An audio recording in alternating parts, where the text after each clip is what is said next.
속보입니다. 밀라노 동계올림픽 여자 쇼트트랙 계주 결승에서 대한민국이 믿기 힘든 장면을 만들어냈습니다. 3위. 사고 직전의 위기. 마지막 코너에서 벌어진 단 0점대 초의 승부. 빙판 위에서 벌어진 이 장면은 단순한 금메달 이상의 의미를 남겼습니다. 4분이었습니다. 4분 4초. 그게 오늘 한국 쇼트트랙 여자 계주팀이 만들어낸 기록이에요. 이번 대회 최고 기록입니다. 그런데 그 4분이 어떻게 만들어졌는지를 아는 사람은 많지 않습니다. 경기 중반까지 한국은 밀리고 있었어요. 간격이 벌어졌고 사고 위험까지 있었습니다. 중계진도 흔들린다고 했어요. 그런데 한국팀은 표정이 달라지지 않았습니다. 무너질 것 같은 순간에도 그냥 달렸어요. 그게 가능한 이유가 있습니다. 이 영상에서는 3가지를 보여드릴게요. 한국 계주팀의 교대 기술이 왜 세계 최고인지, 멘탈이 어떻게 훈련되는 건지, 그리고 그 4분 안에 얼마나 많은 사람의 힘이 담겨 있는지 현장에서 직접 목격한 이탈리아 기자의 눈으로 전해드립니다. 그날 빙판 위에서 실제로 일어난 일을 있는 그대로 들려드릴게요. 지금 바로 시작하겠습니다. 시작에 앞서 좋아요, 구독 눌러주시면 영상 제작에 큰 힘이 됩니다. 여러분, 충격적인 일이 일어났습니다. 숨을 멈춘 채로 저는 빙판을 바라봤습니다. 저는 그날 밀라노 팔라벨리아 경기장 안에 있었습니다. 취재용 완장을 차고 손이 떨리는 채로 카메라를 들고 있었죠. 그런데 그 순간 저는 경기를 보고 있지 않았습니다. 아니, 정확하게는 보고 싶지 않았다는 표현이 맞겠네요. 눈은 빙판을 향해 있었지만 머릿속은 전혀 다른 곳을 헤매고 있었으니까요. 지금 이 글을 쓰면서도 그날의 냄새가 선명하게 떠오릅니다. 얼음 냄새, 관중의 열기, 그리고 제 자신의 두려움 냄새. 그 3가지가 섞여서 경기장 전체를 가득 채우고 있었습니다. 안녕하세요. 저는 발렌티나 마르티니입니다. 올해 35살이에요. 밀라노에서 태어나서 밀라노에서 자랐고 스포츠 기자가 되겠다는 꿈 하나만 붙잡고 살아온 사람이에요.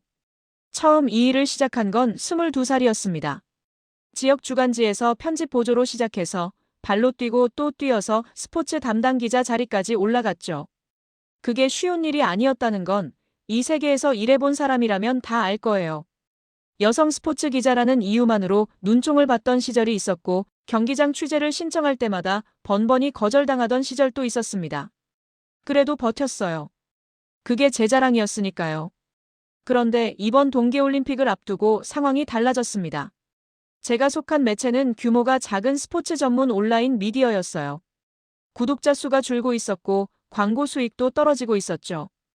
팀 전체가 불안한 눈치를 주고받던 분위기였는데 그 와중에 편집장이 저를 따로 불렀습니다. 그 대화는 지금도 한 문장 한 문장이 선명하게 기억납니다. 그는 자리에 앉으면서 이렇게 말했어요. 발렌티나, 솔직하게 얘기할게요. 당신 최근 기사들 클릭률 보셨죠? 보았습니다. 보고 싶지 않아서 안 보려 했는데 그래도 보았습니다. 석 달 전부터 제 기사들의 조회수가 눈에 띄게 떨어지고 있었어요. 처음에는 계절 탓이라고 생각했습니다. 비시즌이니까 독자들이 관심을 덜 가지는 거라고. 하지만 다른 기자들 기사는 멀쩡하게 잘 되고 있었죠. 그건 제가 외면하고 싶어도 외면할 수 없는 사실이었습니다. 편집장은 계속 말했어요. 이번 동계올림픽은 밀라노가 개최지이고 우리 매체로선 이보다 더 좋은 기회가 없다고. 홈 어드밴티지가 있는 상황에서 현지 기자가 현지 올림픽을 제대로 취재하지 못하면 그건 변명이 안 된다고. 그리고 마지막에 아주 조용한 목소리로 덧붙였습니다. 이번 올림픽에서 성과가 없으면 팀 구조 조정을 피하기 어려울 것 같아요. 그 말이 어떤 의미인지 저는 알고 있었습니다. 뱅뱅 돌려서 표현했지만 결국은 해고였어요. 13년을 이 일 하나만 보고 달려온 저한테 당신 자리가 없어질 수도 있다고 말한 거죠. 그날 저녁 저는 집에 돌아와서 한참 동안 소파에 그냥 앉아 있었습니다. 울지도 않았어요. 그냥 멍하니 있었죠. 그게 더 무서운 감정이라는 걸 나중에야 알았습니다. 그리고 며칠 후 저는 취재 완장을 들고 팔라벨리아 경기장으로 향했습니다. 여자 쇼트트랙 계주 결선. 솔직히 말하면 처음에 이 경기를 배정받았을 때 그다지 흥분되지 않았어요. 저는 원래 빙속이나 알파인 스키 쪽을 더 좋아하는 편이었거든요. 쇼트트랙은 너무 빠르고 너무 복잡하고 규칙 위반 판정이 많아서 기사 쓰기가 오히려 까다롭다고 생각했죠. 그런데 경기장에 들어서는 순간 뭔가 달랐습니다. 얼음 냄새가 먼저 왔습니다. 차갑고 깨끗한, 그러면서도 어딘가 금속성이 섞인 그 냄새요. 빙상 경기장에서만 맡을 수 있는 냄새인데 그날은 유달리 그게 코끝을 날카롭게 파고들었어요. 관중석은 거의 꽉 차 있었습니다. 이탈리아 국기 색깔인 초록, 하양, 빨강으로 물든 사람들이 경기 시작 전부터 웅성거리고 있었죠. 전광판에서 각국 선수들 이름과 국기가 번갈아 켜지는데 한국이 뜨자 어디선가 작은 함성이 올라왔습니다. 제 옆자리에 앉은 다른 나라 기자가 웃으면서 말했어요. 저 팀이 오늘 제일 무섭다고. 스케이트 날이 빙판 위를 긁는 소리가 들렸습니다. 워밍업을 하는 선수들이 링크를 도는데 그 소리가 경기장 전체에 울려 퍼지면서 공기가 팽팽해지는 느낌이었어요. 그건 소리라기보다는 감각에 가까웠습니다. 피부로 느껴지는 진동 같은 것이었죠. 한국 선수들이 등장했을 때 저는 처음으로 그쪽에 카메라를 집중했습니다. 4명이 차례로 링크에 들어서는데 특별히 화려하지 않았어요. 표정이 굳어 있었고 서로 눈을 마주치며 뭔가를 확인하는 것처럼 보였습니다. 손동작도 없고 큰 웃음도 없었죠. 단지 서로를 바라보고 고개를 끄덕이고 다시 링크 위를 확인하고 그 조용한 분위기가 묘하게 눈에 밟혔습니다. 긴장한 것인지 집중한 것인지 그때는 구분이 되지 않았어요. 경기가 시작됐습니다. 처음 몇 바퀴는 특별한 일이 없었습니다. 각국 팀들이 전략적으로 움직이며 자리를 잡는 시간이었죠. 그런데 중반부에 접어들면서 한국 팀의 흐름이 눈에 띄게 나빠지기 시작했습니다. 앞서 달리던 선수가 코너에서 살짝 바깥으로 밀리더니 이어받아야 할 다음 선수와의 호흡이 미세하게 어긋났어요. 딱 한 박자였는데 그 한 박자가 순위에서 흔들림을 만들었습니다. 저는 그 순간을 놓치지 않고 카메라에 담았습니다. 직업적 반사였죠. 그런데 셔터를 누르면서도 뭔가 이상했어요. 한국팀은 분명히 세계 최강으로 불리는 팀이었는데 지금 제 눈에 보이는 건 그냥 불안하게 흔들리는 선수들이었습니다. 제 옆에 있던 기자가 다시 말했어요. 오늘 컨디션이 안 좋아 보인다고. 그 말이 어째서인지 마음에 걸렸습니다. 경기가 중반을 넘어가면서 빙판 위 분위기가 달라지기 시작했습니다. 일부 팀들이 속도를 끌어올리면서 한국과의 간격이 서서히 벌어지고 있었어요. 찰나의 차이였지만 쇼트트랙에서 그 찰나는 전부나 마찬가지라는 걸 저도 알고 있었죠. 관중석에서도 이상함을 감지했는지 웅성거리는 소리가 커졌습니다. 한국 선수 중 한 명이 코너를 돌다가 순간적으로 균형을 잃었습니다. 거의 보이지 않는 수준의 흔들림이었지만 그 선수의 팔이 바깥쪽으로 벌어지면서 인접한 레인으로 향했어요. 저는 숨을 참았습니다. 카메라를 든 손이 굳었죠. 그게 사고로 이어질 수 있는 각도였거든요. 관중도 잠깐 조용해졌습니다. 경기장 전체가 몇 초를 함께 잡아당기는 것 같았어요. 그때 저는 알 수 없는 감정을 느꼈습니다. 기자로서 현장을 기록해야 한다는 의무감과 저 선수가 넘어지지 않기를 바라는 마음이 동시에 올라왔어요. 그 두 감정이 섞이는 게 불편했습니다. 기자는 객관이어야 하는데 저는 왜 그 순간 바라고 있었을까요? 지금 돌아보면 그 감정이 이미 무언가를 예고하고 있었던 것 같습니다. 선수는 넘어지지 않았습니다. 아슬아슬하게 자세를 되잡았어요. 하지만 그 흔들림으로 생긴 간격은 메워지지 않았습니다. 오히려 다음 교대 구간이 다가올수록 한국과 상위권 팀의 거리는 조금씩 더 벌어졌어요. 전광판이 순위를 보여줄 때마다 저는 그 숫자를 기억하려고 했는데 이상하게 손이 떨려서 메모가 제대로 되지 않았습니다.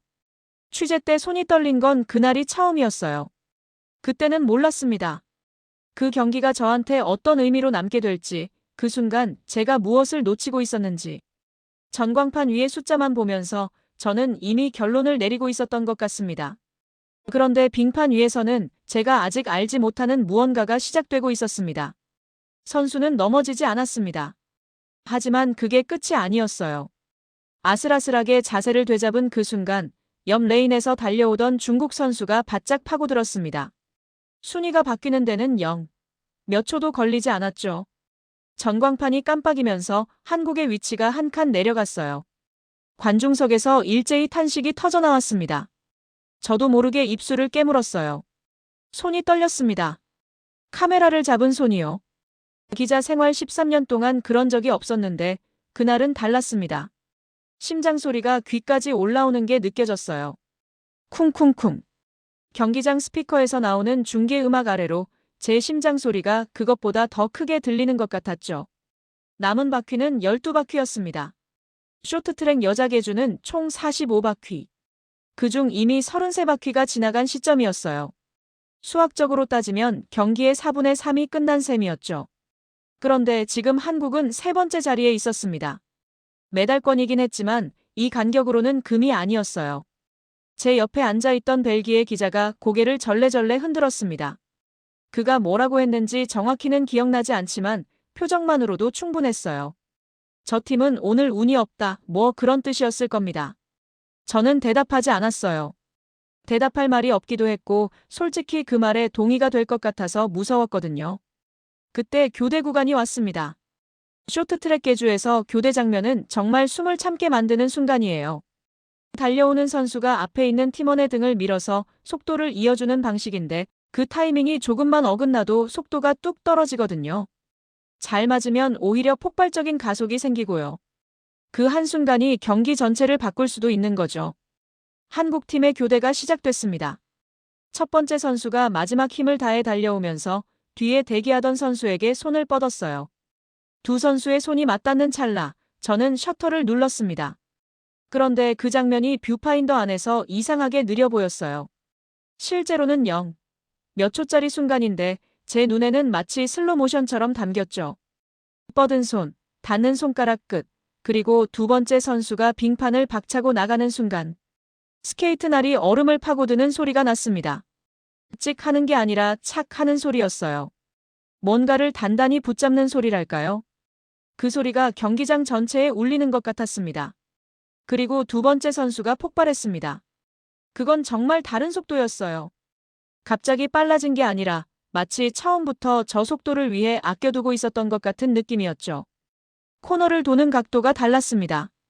다른 팀 선수들보다 더 낮게 몸을 숙이면서 원심력을 그대로 밀어내는 것처럼 달렸어요. 얼음 가루가 날렸습니다.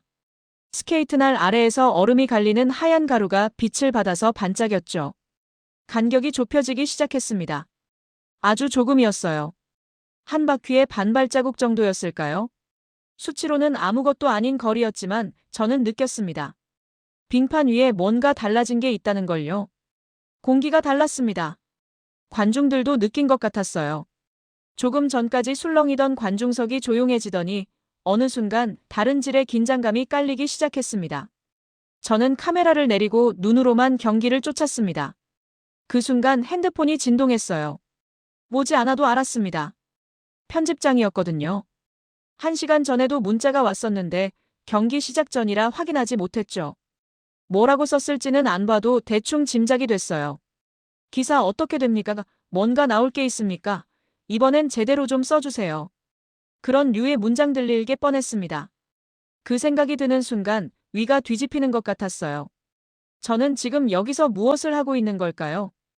어떤 기사를 써야 이번 위기를 넘길 수 있을까요?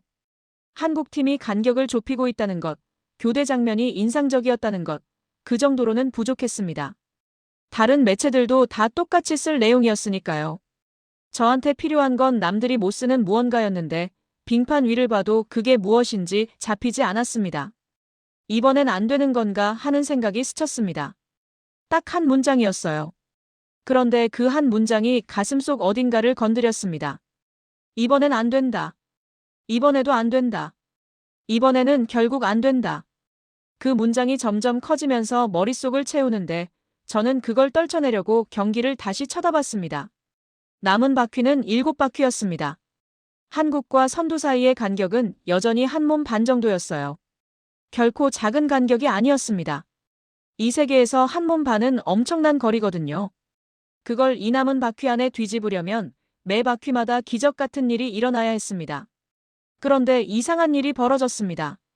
관중석이 변하기 시작했어요. 아까까지만 해도 이탈리아 국기 물결 속에서 조용했던 경기장인데 갑자기 어디선가 박수 소리가 올라왔습니다. 한 곳이 아니었어요. 여기저기서 동시에 터져나오는 것 같았죠. 저는 고개를 들어 관중석을 봤습니다. 사람들이 일어서고 있었어요. 아직 경기가 끝나지 않았는데 기립이 시작된 거죠. 저는 다시 빙판으로 눈을 돌렸습니다. 한국의 세 번째 선수가 링크에 들어선 순간이었어요. 교대가 이루어졌는데 저는 그 장면을 제대로 못 봤습니다. 관중석에 눈을 팔았던 사이에 교대가 끝나버렸거든요. 그런데 들려오는 소리가 달랐어요. 스케이트 소리가 달랐습니다. 아까 그 착 하는 소리보다 더 단단하고 더 깊은 소리였어요. 마치 빙판 속으로 파고드는 것 같은. 간격이 또 좁혀졌습니다. 이번엔 눈으로 확실하게 보였어요. 한 몸 반이던 거리가 한 몸 이하로 줄어든 거였죠. 관중석 함성이 한 단계 올라갔습니다. 이탈리아 사람들이었는데 그들이 한국팀에 반응하고 있었어요. 그게 저한테는 이상하게 느껴졌습니다. 자국팀이 경쟁하고 있는 경기인데 다른 팀한테 환호하고 있다는 게. 남은 바퀴는 5바퀴였습니다. 저는 핸드폰을 주머니에 넣었어요. 편집장의 메시지는 나중에 확인하기로 했습니다. 지금은 그게 중요하지 않았어요. 아니, 정확히는 지금 제 눈앞에 벌어지는 장면에서 눈을 뗄 수가 없었습니다. 기자로서가 아니라 그냥 한 사람으로서 빨려 들어가고 있었죠. 한국 선수가 코너를 돌았습니다. 그 각도, 그 낮게 숙인 자세, 그리고 원심력에 맞서는 발의 움직임. 넘어질 것 같은데 넘어지지 않는 그 순간들이 연속으로 이어졌어요. 보는 제가 다 아찔할 정도였는데 선수의 표정은 달랐습니다. 차가웠어요. 차갑다기보다는 완전히 다른 곳에 가 있는 표정이었죠. 공포도 흥분도 아닌 그냥 자신이 해야 할 일만 보이는 얼굴. 저는 그 얼굴을 카메라에 담았습니다. 남은 바퀴는 2바퀴였습니다. 간격은 이제 반몸이 채 안 됐습니다. 경기장 전체가 소리를 지르고 있었어요. 이탈리아어, 영어, 다른 언어들이 뒤섞여서 뭐가 뭔지 알 수 없었지만 그 에너지만은 선명하게 전달됐습니다. 빙판 위 온도가 달라진 것 같았어요. 차가운 경기장인데 제 얼굴은 뜨거웠습니다. 마지막 교대가 시작됐습니다. 네 번째 선수, 마지막 주자가 링크로 들어서는 순간이었어요. 그때 제 눈에 들어온 것은 그 선수의 손이었습니다. 팀원의 등을 밀고 나서 그 손이 공중에 잠깐 머물렀어요. 몇 초도 안 되는 순간이었지만 저는 그 손을 봤습니다. 부탁한다는 뜻인지 믿는다는 뜻인지 알 수 없었어요. 그냥 그 손이 이상하게 마음에 남았습니다. 마지막 주자가 폭발했습니다. 그 순간 저는 숨을 멈췄습니다. 숨을 멈춘 채로 저는 빙판을 바라봤습니다. 마지막 주자가 링크를 질주하고 있었어요. 남은 바퀴는 2바퀴였습니다. 선두와의 간격은 반 몸도 채 되지 않았죠. 숫자로 따지면 아주 작은 차이인데 빙판 위에서 그 거리는 전혀 다른 의미였습니다. 손을 뻗으면 닿을 것 같으면서도 절대 닿지 않을 것 같은 거리. 그게 쇼트트랙이에요. 관중석이 터지기 시작했습니다. 아까와는 다른 소리였어요. 아까 함성이 놀라움에서 나온 소리였다면 지금 이 소리는 무언가를 간절히 바라는 소리였습니다. 이탈리아 사람들이었는데 그들이 한국 선수의 이름을 외치고 있었어요. 정확한 발음은 아니었지만 그 이름이 맞았습니다. 경기장 전체가 그 이름 하나를 향해 소리치고 있었죠. 저는 그 순간 카메라를 내렸습니다. 왜 그랬는지 모르겠어요. 지금도 그게 이해가 안 됩니다. 기자로서 이 장면은 절대 놓치면 안 되는 순간이었는데 저는 카메라 대신 그냥 두 눈으로 보기를 선택했습니다. 무의식적으로 한 행동이었어요. 뷰파인더 너머가 아니라 직접 보고 싶었던 거죠. 마지막 코너가 시작됐습니다. 한국 선수가 코너 안쪽으로 파고들었습니다. 저는 그 장면을 보면서 숨이 막혔어요. 선두 선수와의 간격이 정말 아슬아슬했거든요. 스케이트날 2개가 나란히 달리는 것처럼 가까웠습니다. 스케이트날 하나 두께쯤 되는 공간이었을까요? 그 좁은 틈으로 한국 선수가 몸을 밀어 넣으려 하고 있었어요. 들어갈 수 있을까요? 저는 그 질문을 마음속으로 했습니다. 아니, 정확히는 질문이 아니었어요. 간절함이었죠. 제가 왜 한국팀을 응원하고 있는지 그때는 설명할 수 없었습니다. 저는 이탈리아 사람이고 이탈리아 팀도 이 경기에 나와 있었는데 어느 순간부터 제 시선은 오직 저 파란 유니폼을 쫓고 있었거든요. 선두 선수가 코너 바깥쪽으로 살짝 밀렸습니다. 몇 초의 일이었어요. 코너를 돌면서 원심력에 밀린 건지 아니면 속도가 순간적으로 흔들린 건지 알 수 없었습니다. 하지만 그 찰나에 틈이 생겼어요. 스케이트날 하나 두께였던 공간이 갑자기 2배가 된 거였죠. 그 틈을 한국 선수가 봤습니다. 아니, 봤다기보다는 느낀 것 같았어요. 눈으로 확인하고 결정했다면 이미 늦었을 거예요. 그 반응은 연습으로 몸에 새겨진 것이어야 했습니다. 수천 번, 아니 수만 번을 반복한 사람만이 가질 수 있는 그 감각으로 선수는 몸을 틀었습니다. 왼발이 빙판을 박차는 소리가 경기장에 울렸어요. 찍이 아니라 쾅에 가까운 소리였습니다. 그리고 몸이 틈 안으로 들어갔습니다. 그 순간 경기장이 정지했어요. 소리가 사라졌습니다. 관중석 함성도 스피커 음악도 제 심장 소리도 모든 게 딱 한순간 멈췄어요. 빙판 위에서 두 선수의 스케이트 날이 평행으로 달리는 그 몇 초 동안 세상이 숨을 참은 것 같았습니다. 그리고 그때였어요. 상사의 목소리가 떠올랐습니다. 이번 올림픽에서 성과가 없으면 팀 구조 조정을 피하기 어려울 것 같아요. 그 조용한 목소리가 귀 안쪽에서 선명하게 울렸어요. 하필이면 왜 이 순간에? 하필이면 왜 이 빙판 위에서 가장 결정적인 순간에? 저는 눈물이 날 것 같았습니다. 우스운 일이죠. 취재 현장에서 눈물을 흘리는 기자가 어디 있냐고 누가 물으면 할 말이 없어요. 하지만 그때 저는 정말 눈물이 차오르는 걸 느꼈습니다. 빙판 위에 한국 선수와 제 자신이 겹쳐 보였거든요. 아무도 믿어주지 않는 순간에 좁아지는 공간 속에서 그래도 파고드는 사람. 이번에 아니면 끝이라는 걸 알면서 그 틈 안으로 몸을 미는 사람. 저도 지금 그러고 있지 않습니까? 13년을 버텨왔는데 지금 이 경기 하나에 제 자리가 걸려 있는 거잖아요. 성과를 내지 못하면 구조조정이라는 이름으로 밀려나는 거잖아요.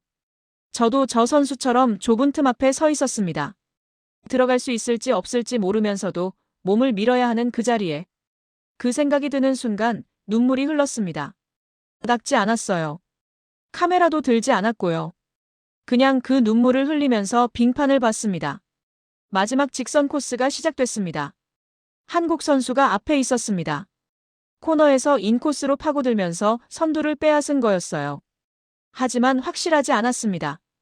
아직 결승선까지 반 바퀴가 남아 있었고 뒤에서 추격하는 선수들이 포기한 게 아니었으니까요. 남은 거리는 이제 직선 약 30m였습니다. 세 선수가 거의 동시에 달리고 있었어요. 앞에 한국, 바로 뒤에 두 팀이 붙어서. 그 간격이 너무 붙어 있어서 사진으로 찍으면 한 덩어리처럼 보였을 거예요. 저는 그게 두려웠습니다.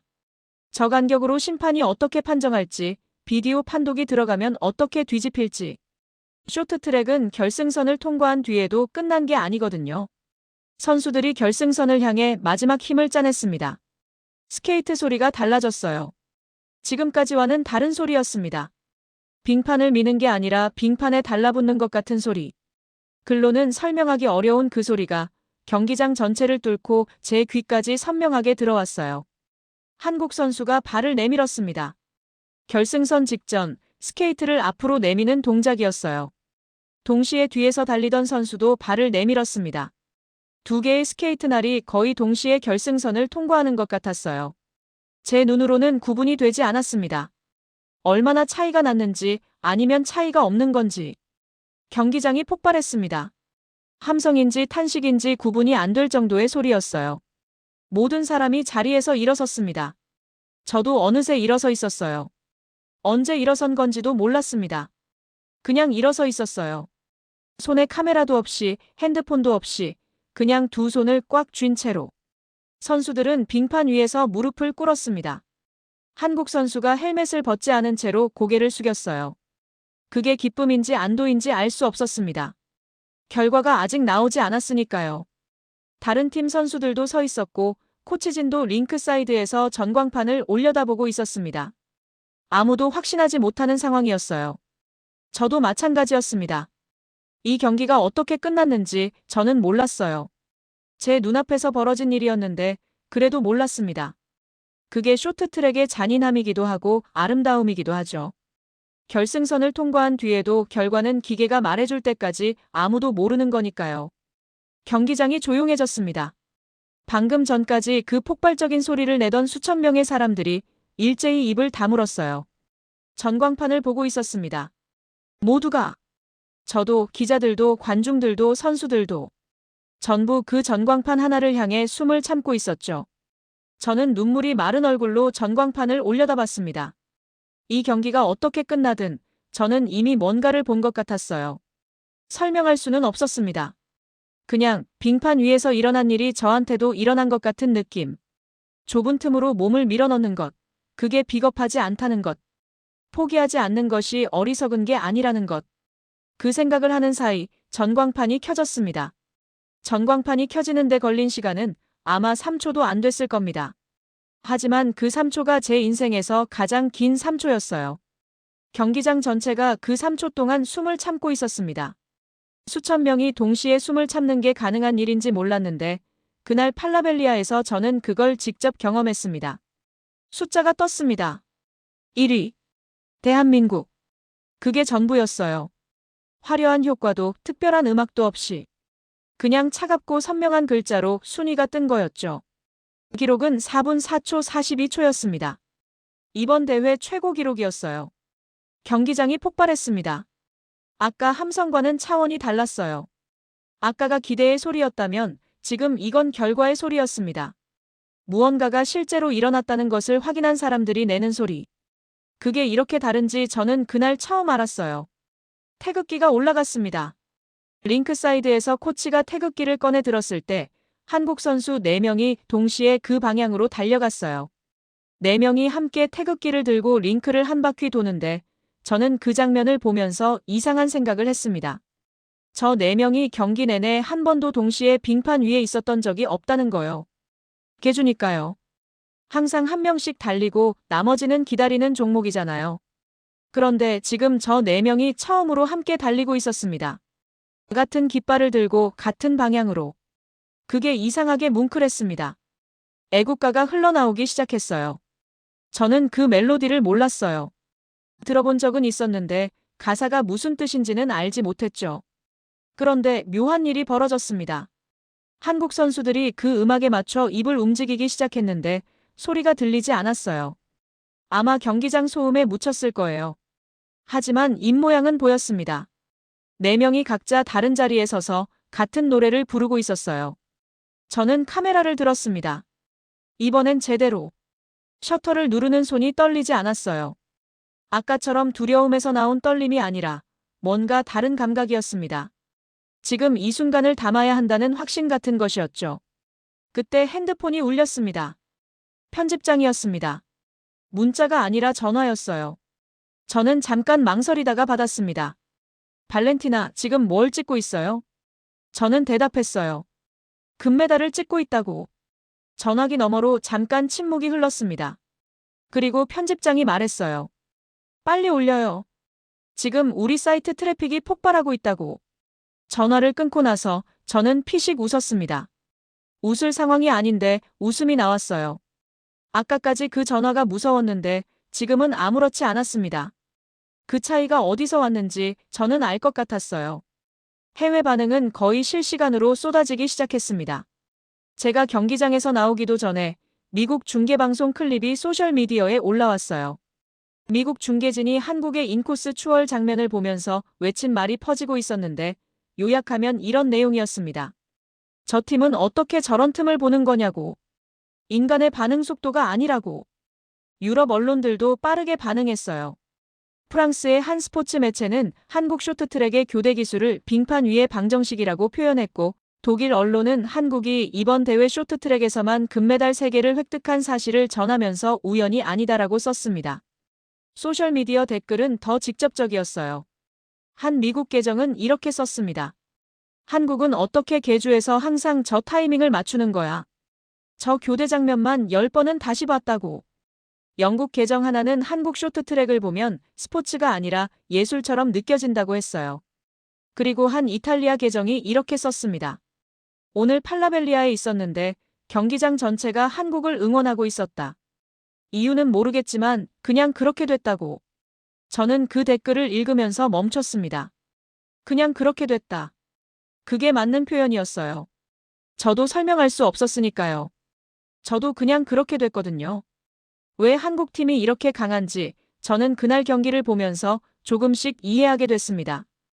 팀워크라는 단어는 너무 흔해서 오히려 설명이 안 될 때가 있어요. 그런데 쇼트트랙 계주를 보면 그 단어의 의미가 달라집니다. 이 종목에서 팀워크는 서로 잘 지내는 것이 아니에요. 내가 달리지 않는 동안에도 내 속도가 팀 전체의 속도에 영향을 준다는 것을 아는 거죠. 교대 구간에서 등을 미는 그 힘 하나가 다음 선수의 출발 속도를 결정합니다. 내 마지막 힘이 팀원의 첫 번째 힘이 되는 거예요. 한국팀의 교대 기술이 특별한 건 그 타이밍이에요. 빠른 게 아니라 정확한 거죠. 수만 번을 연습해서 몸에 새긴 정확함. 그게 결정적인 순간의 반몸, 아니 그보다 더 작은 차이를 만들어내는 겁니다. 4분이 넘는 경기에서 수백 분의 1초를 다투는 이유가 거기 있었어요. 그리고 멘탈이었습니다. 한국 선수들이 불리한 상황에서 표정이 달라지지 않았던 것, 간격이 벌어져도 흔들리지 않았던 것. 그건 훈련된 거였어요. 타고난 게 아니라 수없이 그 상황을 반복해서 연습한 결과였죠. 무너지지 않는 것도 기술이라는 걸 저는 그날 처음 알았습니다. 경기장을 나온 건 자정이 가까운 시간이었어요. 밀라노의 밤은 차가웠습니다. 경기장 밖으로 나오니까 공기가 달라졌어요. 아까까지 경기장 안에 가득하던 열기가 싹 가시고 겨울 밤 공기가 뺨을 때렸죠. 저는 잠깐 그 자리에 서 있었습니다. 사람들이 주변에서 흩어지고 있었어요. 웃으면서 이야기하는 사람들, 전화를 하는 사람들, 서둘러 걸어가는 사람들. 저는 움직이지 않았습니다. 팔라벨리아 경기장의 전광판 불이 꺼지고 있었어요. 아까까지 순위와 기록을 보여주던 그 환한 빛이 서서히 사라지면서 경기장이 그냥 건물이 됐습니다. 특별한 것이 없는 그냥 차가운 밀라노의 겨울 건물. 저는 그걸 바라보면서 오늘 하루를 생각했어요. 아침에 편집장의 말을 들었을 때 저는 이 경기에서 무조건 건질 게 있어야 한다고 생각했습니다. 조회수가 될 만한 것, 클릭이 될 만한 것. 그게 제 머릿속에 가득했어요. 그런데 막상 경기를 보고 나니까 그 생각이 얼마나 작은 것이었는지 알겠더라고요. 오늘 제가 본 건 조회수짜리 장면이 아니었습니다. 좁은 틈으로 몸을 밀어넣는 사람이 있다는 것. 포기하지 않는 것이 전략이 될 수 있다는 것. 혼자 달리는 것 같아도 등 뒤에 미는 힘이 있다는 것. 그것들을 봤습니다. 계주는 혼자가 아니에요. 저는 그걸 몰랐던 것 같습니다. 기자 일을 13년 동안 혼자 하는 일이라고 생각했어요. 내 기사, 내 조회수, 내 성과.